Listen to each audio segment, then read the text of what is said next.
Malamang maraming magagalit sa akin, marami pong magsasalita ng not so nice regarding what I am going to vlog tonight.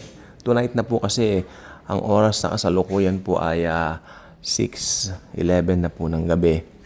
Pero bago po ang lahat, naway buong video panuorin bago magsalita. Ang video pong ito ginawa ko, but it doesn't mean or follow that I believe it. Ginawa ko to, pero hindi nangangahulugan na ito'y pinapaniwalaan ko. Dito po sa channel natin, bigyan naman natin ng chance yung mga nagsasabi na rapture na raw September 23. Anong chance? Bigyan natin ng paliwanag. Ito yung paliwanag nila regarding the matter, regarding the situation. Ito po ang kanilang pinangangalandakan ngayon.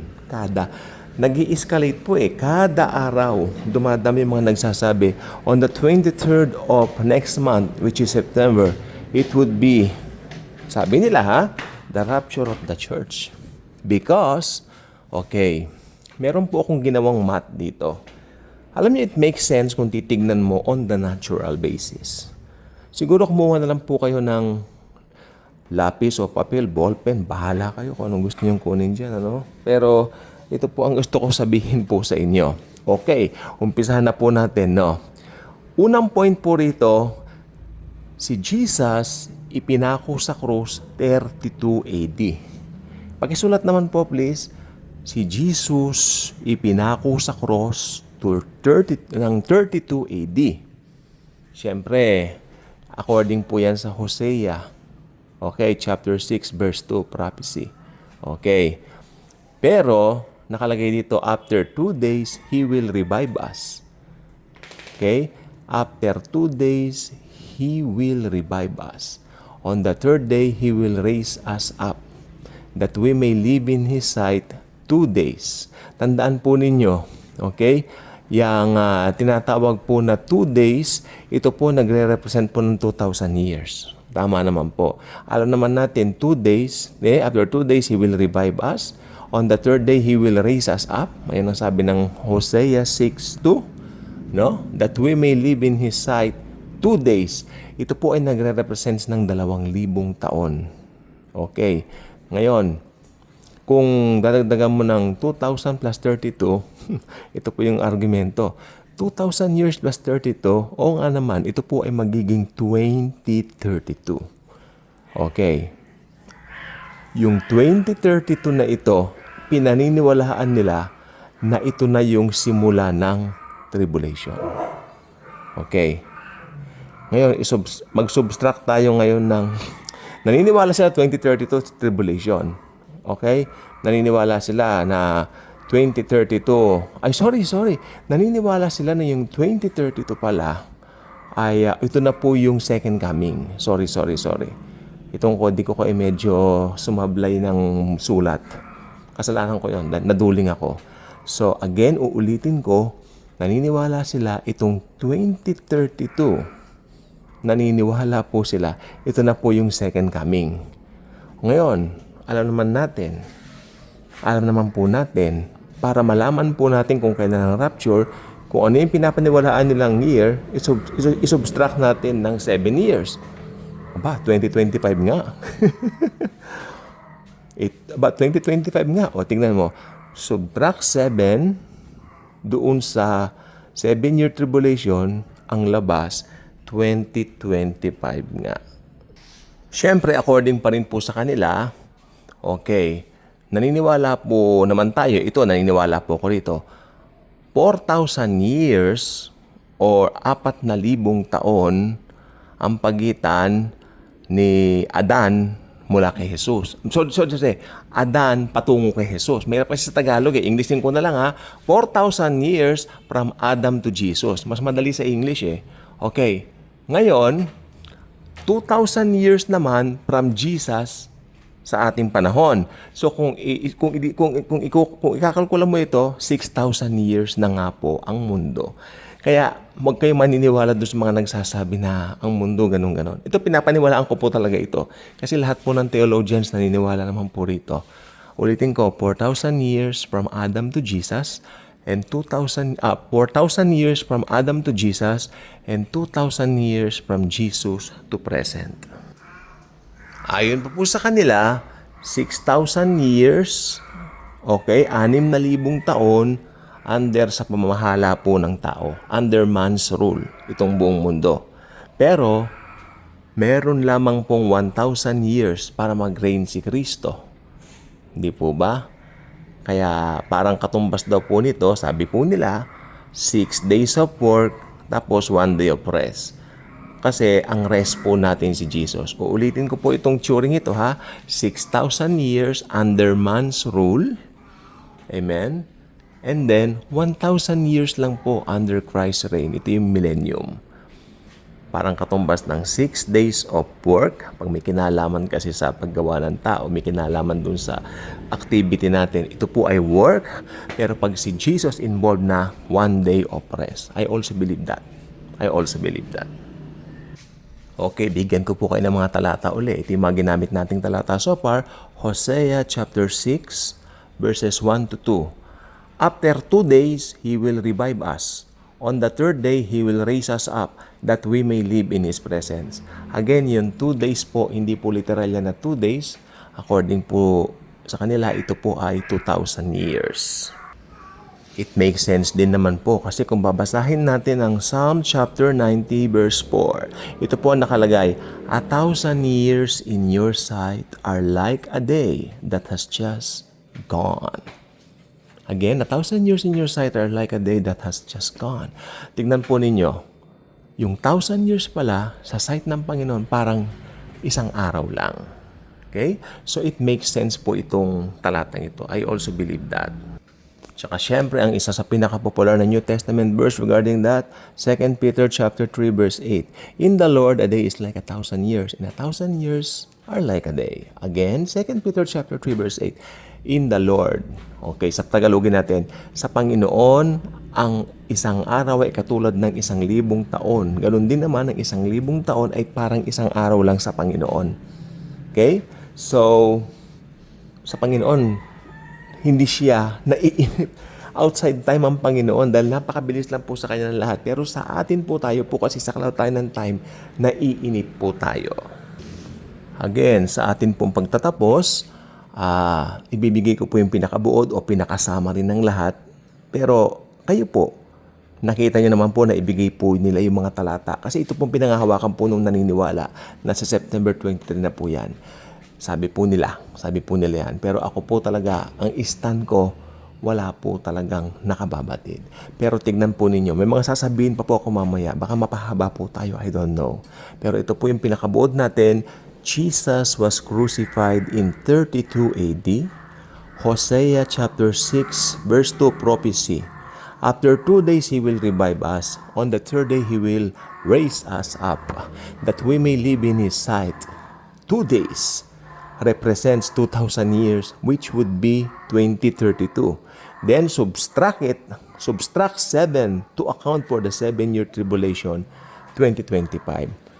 Kaya sinasabi po nila, 2025 na raw po, baka dumating na ang rapture.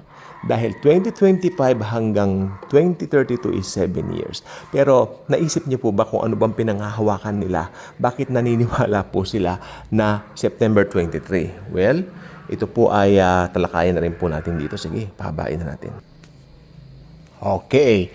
Kaya po sila naniniwala na sa September po yan kasi meron pa pong, according sa kanila, meron pa pong mga feast na hindi pa natutupad. Feast of Trumpets, tapos ito yung the Day of Atonement, tapos yung Feast of Tabernacles, di ba? There are 2,550 days between Feast of Trumpets 2025 and Day of Atonement 2032. Di ba? So again, 2,550 days po yung pagitan ng Feast of Trumpets ngayong 2025 at nung Day of Atonement ng taong 2032, so 7 years. Ito po ay nag-match.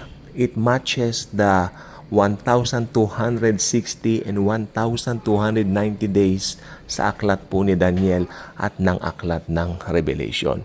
Actually, kung tatanungin niyo ako, nabasa ko nga po yan. Nabasa ko po yan. Okay? Again, ulitin ko po sa inyo, meron pong 2,550 days between sa Feast of Trumpets ng 2025 at sa Day of Atonement ng 2032. Nag-match po dyan yung 1,260 and 1,290 days na naisulat sa aklat ng Daniel at aklat ng Revelation. Okay? Yung mga kagaya ko po rito na nag-aral ng eschatology, siguro ito naman po hindi po natin pare-parehong tatanggihan. Okay, ito po ay nakalkal ko po sa aking lumang notebook. At kahit saan ko naman po tignan dito po sa internet, it matches yung binigay ng aming tagapagsalita noon. Okay? Ito po yung tribulation timeline. No? Gusto niyo pong isulat? Tribulation timeline.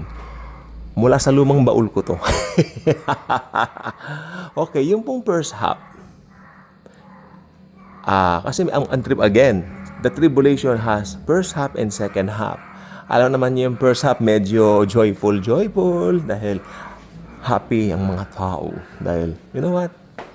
Siyempre, nilin lang sila ng Antichrist.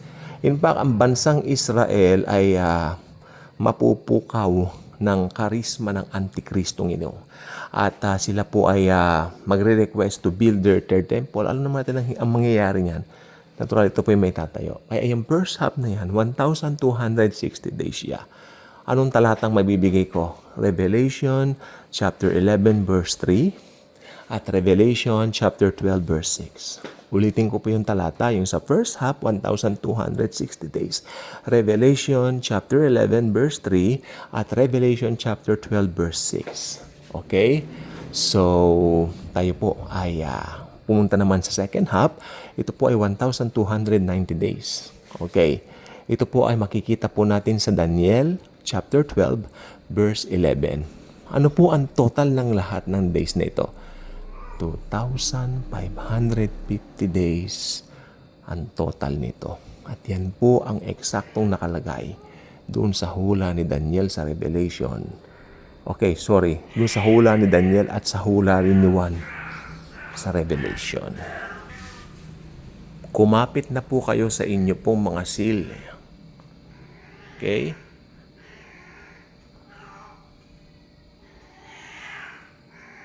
Dahil, sasabihin ko ba to? Hindi. Sasabihin ko po. Pero again, ang akin pong pangunguna, hindi ko mo sinabi ko ito at yung mga numero ay parang tugma-tugma, it doesn't mean na pinaniniwalaan ko ito.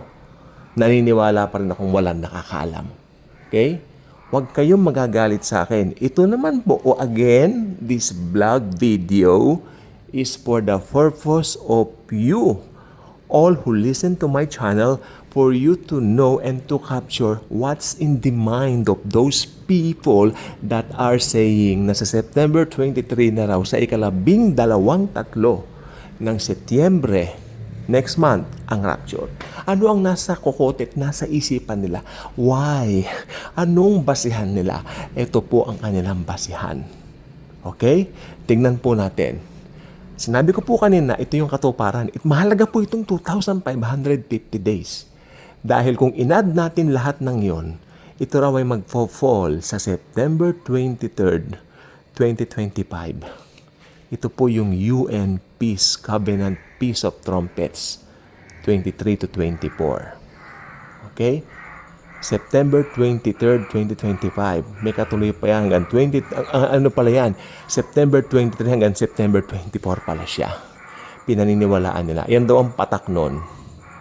It will fall on that day.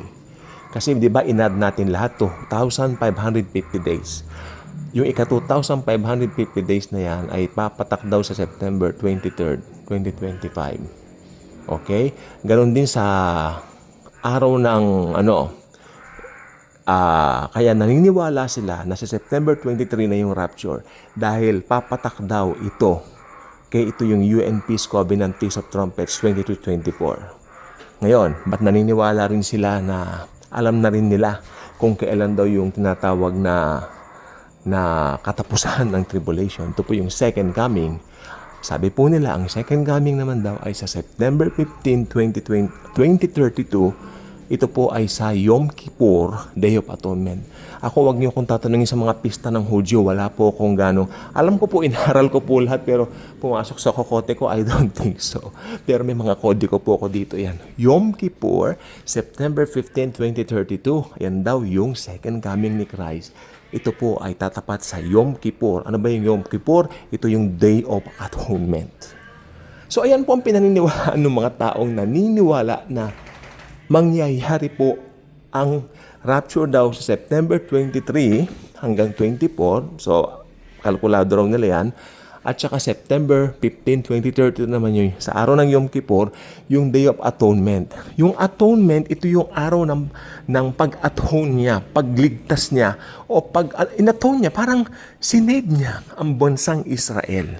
Kasi mahalaga sa mga Hudyo, ang pista ng Yom Kippur, Day of Atonement, sa kanila, parang dun din daw magse-second coming si Jesus because mahal niya mga Hudyo, which I believe. Mahal niya mga Hudyo.